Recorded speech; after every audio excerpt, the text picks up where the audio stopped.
एक ऐसे देश की कल्पना कीजिए जहां प्राकृतिक संपदा इतनी अधिक है कि विश्वास करना मुश्किल ही हो जाएगा। जमीन के नीचे तेल, पहाड़ियों में सोना और आसमान से गिरती नदियाँ। एक ऐसा स्थान जो अपनी अद्भुत खूबसूरती के लिए मशहूर है और साथ ही दुनिया भर के ब्यूटी कॉन्टेस्ट जीतने के लिए भी।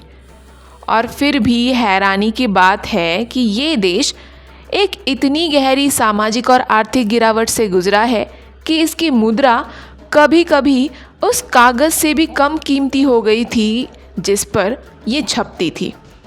ये है वेनेजुएला।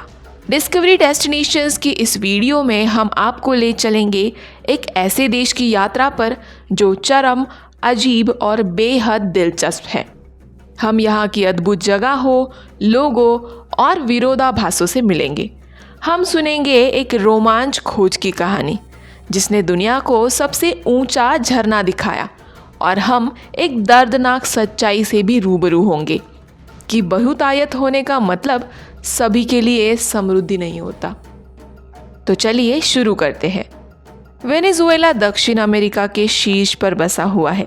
इसके उत्तर में कैरेबियन सागर है, पूर्व में गयाना, दक्षिण में ब्राज़ील और पश्चिम में कोलंबिया। इस देश में आप दर्जनों भौगोलिक रूपों से गुजर सकते हैं। घना अमेजन वर्षावन, खुले ग्रैन सबाना की घास भूमियाँ, मेरिडा के एंडीज पर्वत श्रृंखलाएँ, गर्म कैरेबियन समुद्री तट और बादलों से घिरे हुए तेपुई, वो समतल चोटी वाले पहाड़ जो हवा में तैरते हुए द्वीपों जैसे लगते हैं। ये विविधता वेनेजुएला को दुनिया के सबसे जैव विविध देशों में से एक बनाती है। यहाँ पेड़ पौधों और जानवरों की इतनी बड़ी संख्या है कि कई प्रजातियाँ तो केवल यही पाई जाती है, जैसे कि कैपिबारा, दुनिया का सबसे बड़ा कृंतक यानी कि रोडेंट। इसका वजन 50 किलो से भी ज़्यादा होता है, और जो लोग चूहे जैसे आम जानवरों के लिए आदी है उनके लिए इसका आकार चौंकाने वाला हो सकता है। या हरी एनाकोंडा, धरती के सबसे लंबे सांपों में से एक, जो पानी में धीरे धीरे भारी चाल से तैरती है। चमकीले तोते, छिपी दरारों में रहने वाले छोटे छोटे रंगीन मेंढक और दूर दराज नदियों में रहने वाली दुर्लभ मछलियाँ। यहाँ का वन्य जीवन जितना रंगीन है उतना ही अजीब और यादगार भी। यहाँ 3 करोड़ से ज़्यादा लोग रहते हैं, ज़्यादातर काराकास, माराकाइबो, वालेंसिया और बारकिसिमेतो जैसे शहरों में। फिर भी अमेजन क्षेत्र वेनेजुएला के कुछ हिस्सों को लगभग अछूता बनाए रखता है। उस हरियाली की खामोशी में कुछ समुदाय आज भी वैसे ही जीते हैं जैसे उनके पूर्वज जीते थे, मछली पकड़कर, शिकार करके और सदियों पुराने रीति रिवाजों के साथ। ये हमें याद दिलाते हैं कि आधुनिकता ही इंसान होने का एकमात्र तरीका नहीं है। अगर आपने कभी एक ऐसी नदी की तस्वीर देखी है जो अंतहीन ऊंचाई से गिरती हो, तो आपने शायद एंजल्स फॉल्स को देखा होगा। ये दुनिया का सबसे ऊंचा झरना है, लगभग 1 किलोमीटर ऊंचा। ये पानी एक तेपुई यानी कि अव्यान तेपुई की चोटी से गिरता है और अक्सर ज़मीन तक पहुंचने से पहले ही हवा में बूंदों में बदल जाता है। दूर से देखने पर ऐसा लगता है जैसे किसी ने आकाश से पानी का पर्दा खींच दिया हो, लेकिन एंजल फॉल्स नाम सुनकर ही लोग चौंक जाते हैं। ये कोई धार्मिक नाम नहीं है, ये एक आदमी से जुड़ा हुआ है। जिमी एंजल एक अमेरिकी पायलट थे जो 1930 के दशक में ग्रैंड सबाना में सोना खोजने के लिए आए थे। उसने एक झरने को देखा, तेपुई की चोटी पर विमान उतारने की कोशिश की, लेकिन विमान कीचड़ में फंस गया।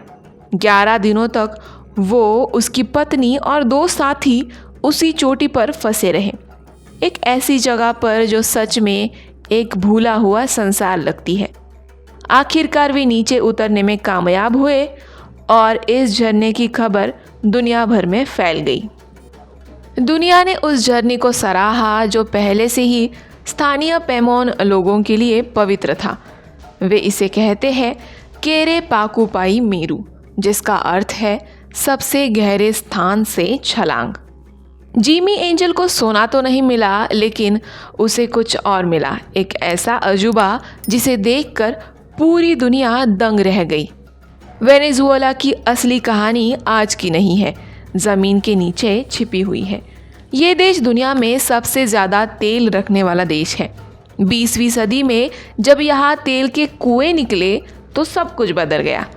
तेल से पैसा आया और उसी पैसे से बनी सड़कें, स्कूल, अस्पताल और लाखों लोगों की ज़िंदगी बेहतर हो गई। इतनी दौलत हो तो लगना चाहिए कि देश हमेशा खुशहाल रहेगा, लेकिन ऐसा नहीं हुआ। क्यों? क्योंकि जहाँ पैसा होता है वहाँ राजनीति, गड़बड़ी और असमानता भी आ ही जाती है।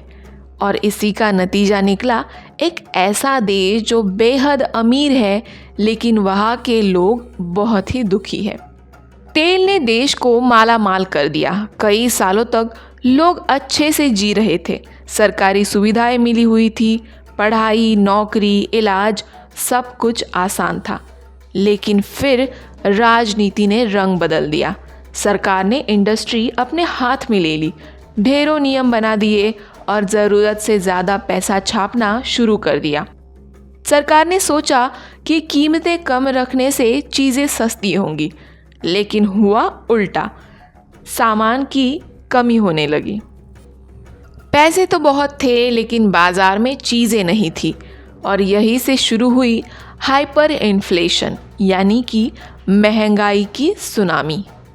सोचिए, आज एक ब्रेड 10 बोलीवर में मिल रही हो, कल 10,000 में और अगले महीने 10 लाख रुपए में। ऐसा भी वक्त आया कि $1 की कीमत 10 लाख बोलीवर से ऊपर चली गई थी। लोग सामान खरीदने के लिए नोटों से भरा बैग लेकर जाते थे और सैलरी इतनी जल्दी बेकार हो जाती थी कि परिवार पालना मुश्किल हो जाता था। लोगों ने बोलीवर में पैसे रखना बंद कर दिया। अब वो डॉलर, यूरो या जो भी चीज़ काम की हो उसे बचाने लगे। दुकानों से खाना, दवाइयाँ, स्कूल की चीज़ें, सब कुछ गायब हो गया। बसें चलना बंद हो गई। डॉक्टर, इंजीनियर, टीचर, ये सब लोग देश छोड़कर जाने लगे। लाखों लोग पड़ोसी देशों में चले गए एक बेहतर ज़िंदगी की तलाश में। पर अजीब बात ये रही, तेल अब भी निकल रहा था, खदानों में सोना अभी भी पड़ा हुआ था, लेकिन फ़ायदा सिर्फ कुछ ही लोगों को मिला। बाकी लोग जद्दोजहद में थे। हाइपर इन्फ्लेशन कोई किताब की चीज़ नहीं है, ये रोज़ की ज़िंदगी का डर बन जाता है। हर घंटे कीमतें बदलती रहती है। दुकानदार दिन में कई बार रेट चेंज करते हैं। पुराने नोट कचरा बन जाते हैं। लोगों ने जीने के लिए नए रास्ते ढूंढे। ऑनलाइन काम करना, विदेशों से पैसे मंगवाना, क्रिप्टो इस्तेमाल करना या सामान के बदले सामान लेना। कुछ ने तो अपने अपने मोहल्लों में एक्सचेंज सिस्टम भी बना लिया। लोग 2 वक्त की रोटी के लिए जूझ रहे थे, तभी देश एक चीज़ के लिए दुनिया भर में फेमस हो गया, वो है खूबसूरती। वेनेजुएला की महिलाएं दुनिया भर की ब्यूटी कॉन्टेस्ट जीत चुकी है। मिस यूनिवर्स से लेकर मिस वर्ल्ड, मिस इंटरनेशनल से लेकर मिस अर्थ तक। और ये कोई 1 या 2 बार नहीं हुआ, ये सिलसिला सालों से चला आ रहा है। यह ब्यूटी कॉन्टेस्ट सिर्फ टाइम पास या एंटरटेनमेंट नहीं है। देश में हर जगह मॉडलिंग स्कूल और ब्यूटी एकेडमियाँ चलती है। कॉस्मेटिक सर्जरी यानी खूबसूरती से जुड़ी सर्जरी आम बात है। कुछ वक्तों में तो सरकार ने भी ब्यूटी ट्रेनिंग और सर्जरी जैसे नाक की बनावट ठीक करना या ब्रेस्ट इम्प्लांट के लिए सब्सिडी दी थी। कई परिवारों के लिए खूबसूरती ही एक मौका बन गई, आगे बढ़ने का, विदेश जाने का, गरीबी से बाहर आने का। माएँ अपनी बेटियों को सलाह देती थी, सिर्फ पढ़ाई या शादी के लिए नहीं, बल्कि लुक्स के लिए भी, जैसे किसी नई ज़िंदगी की तैयारी कर रही हो। वेनेजुएला की ये अजीब सी खूबसूरती सिर्फ झरनों तक सीमित नहीं है। यहाँ के तेपुई वो समतल ऊंची दीवार है, जैसे चट्टानें, जैसे माउंट रोरेइमा, किसी भूले बिसरे दुनिया की कहानियाँ लगते हैं। मशहूर लेखक सर आर्थर कॉनन डॉयल ने भी इन्हीं से इंस्पिरेशन लेकर अपनी लास्ट वर्ल्ड की कहानी लिखी थी। ऊपर से देखने पर ये पहाड़ जैसे लगते हैं, जैसे बादलों के ऊपर तैरते हुए टापू हो, और इनकी चोटियों पर ऐसे पौधे और जानवर रहते हैं जो कहीं और नहीं मिलते। और फिर है कैटाटुम्बो लाइटनिंग। माराकाइबो झील के ऊपर हर साल तूफान आते हैं, और ऐसे नहीं कि कभी कभार, वहाँ लगातार बिजली कड़कड़ाती है, साल दर साल लगातार। आसमान बार बार चमकता है और ये नज़ारा मीलों दूर से दिखता है। वैज्ञानिकों ने इसे धरती के सबसे ज़्यादा एक्टिव तूफ़ानी इलाकों में गिना हुआ है। लेकिन वहाँ के लोगों के लिए ये बस वेनेजुएला का एक और कुदरती करिश्मा है, थोड़ा डरावना, बहुत ताकतवर और पूरा रोशन। कराकास के लिए उड़ानें अमेरिका और यूरोप से आती है, खासकर मैड्रिड जैसे शहरों से। एक बार देश के अंदर पहुंच जाए तो डोमेस्टिक फ़्लाइट्स और बसें बड़ी जगहों को जोड़ती है। अगर आपको एंजल फॉल्स या तेपुई जैसी जगहों पर जाना है तो अक्सर छोटे प्लेन से दूर दराज के एयर स्ट्रिप्स पर जाना पड़ता है, फिर नावें और कैंपिंग के ज़रिए आगे बढ़ना होता है। क्योंकि यहाँ की मुद्रा संकट में है और महंगाई बहुत ही ज़्यादा है, इसलिए जिनके पास डॉलर या यूरो है उनके लिए वेनेजुएला घूमना बहुत ही सस्ता पड़ सकता है। लेकिन एक बात साफ है, ये सफ़र लापरवाह लोगों के लिए नहीं है। कुछ शहरों में सुरक्षा को लेकर चिंता रहती है, सामाजिक तनाव, चीज़ों की कमी और अपराध की वजह से आपको गाइड के साथ सफ़र करना चाहिए, रिस्की इलाकों से बचना चाहिए और हर वक्त जानकारी में रहना चाहिए।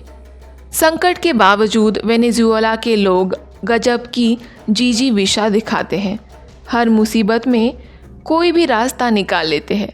लोग छोटे बिजनेस खोलते हैं, ऑनलाइन काम करते हैं, लोकल मार्केट्स में चीज़ें बेचते हैं और जो रिश्तेदार विदेश में हैं उनसे पैसे मंगवाते हैं। हेल्थ और एजुकेशन की कमी से जूझते हुए भी कई समुदाय वॉलंटियर, प्राइवेट क्लिनिक और यहाँ तक कि हो सके तो इंटरनेशनल मदद से काम चला रहे हैं। अगर आपको वेनेजुएला की ये गहराई, इसके चमत्कार और इसके ज़ख्म पसंद आए हो तो इस वीडियो को लाइक करना ना भूलें और सब्सक्राइब भी करें हमारे चैनल डिस्कवरी डेस्टिनेशंस को। हम आपको दुनिया की सबसे अजीब, ताकतवर और चौंकाने वाले जगहों की सच्ची कहानियाँ सुनाते हैं। इस सफ़र में हमारे साथ बने रहने के लिए धन्यवाद। वेनेजुएला जंगली है, दुख भरा है, उम्मीदों से भरा है और खूबसूरत भी। ये देश आपको हैरान करता है और अगर आप इसे खुद देखेंगे तो शायद फिर से हैरान कर देगा।